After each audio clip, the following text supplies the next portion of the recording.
was a lawyer once. His name was Francis Scott Key. He penned a song that I'm sure you're aware of. You've seen it. It's in most hymnals throughout our churches. It's called the National Anthem. It is our song as an American.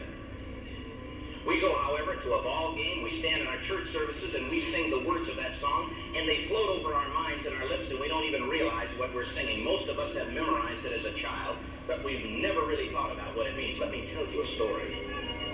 Francis Scott Key was a lawyer in Baltimore. The colonies were engaged in vicious conflict with the mother country, Britain.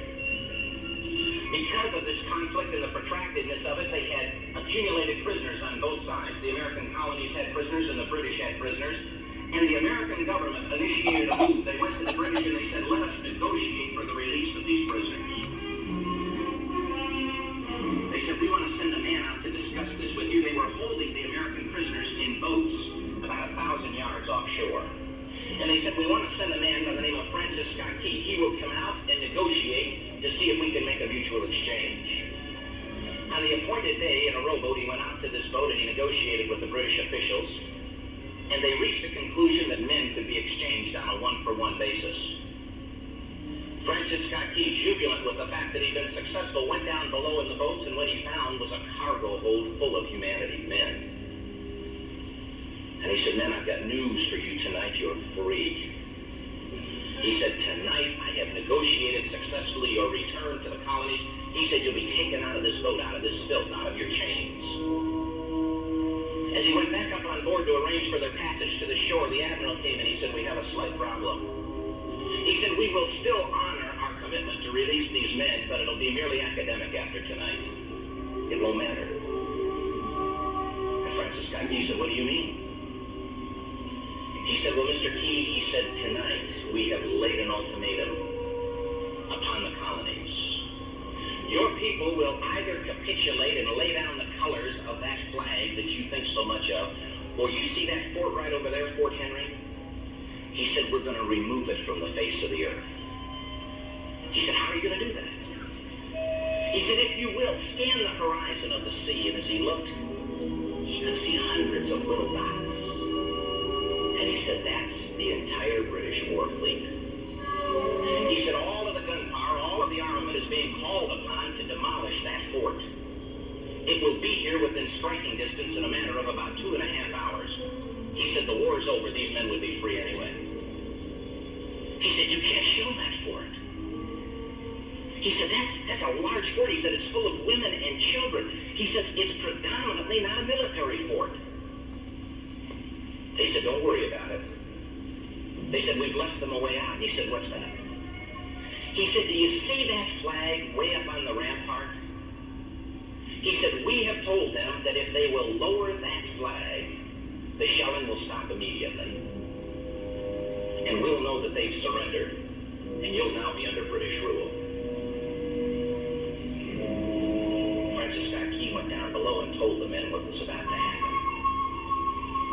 And they said, how many ships? He said, hundreds. The ships got closer. Francis Scott Key went back up on top and he said, men, I'll shout down to you what's going on as we watch. As twilight began to fall, and as the haze hung over the ocean as it does at sunset, suddenly the British war fleet unleashed. He says the sound was deafening. There were so many guns that there were no reliefs. He said it was absolutely impossible to talk or hear. He said suddenly the sky, although dark, was suddenly lit. And he says from down below, all he could hear the men, the prisoners, saying was, tell us where the flag is. What have they done with the flag? Is the flag still flying over the rampart? Tell us. 1 hour, 2 hours, 3 hours into the shelling, every time the bomb would explode and it would be close to the flag, they could see the flag in the illuminated red glare of that bomb, and Francis Scott Key would report down to the men below, it's still up. It's not down. The admiral came and he said, your people are insane. He said, what's the matter with them? He said, don't they understand this is an impossible situation? Francis Scott Key said he remembered what George Washington had said. He said the thing that sets the American Christian apart from all other people in the world is he will die on his feet before he'll live on his knees. The Admiral said, we have now instructed all of the guns to focus on the rampart to take that flag down. He said, we don't understand something. Our reconnaissance tells us that that flag has been hit directly again and again and again, and yet it's still flying. We don't understand that. But he said, now we're about to bring every gun for the next 3 hours to bear on that point. Francis Scott Key said the barrage was unmerciful. All that he could hear was the men down below praying. The prayer. God, keep that flag flying where we last saw it. Sunrise came. He said there was a heavy mist hanging over the land, but the rampart was tall enough. There stood the flag, completely nondescript, in shreds. The flagpole itself was at a crazy angle, but the flag was still at the top. Francis Scott Key went aboard and immediately went into Fort Henry to see what had happened.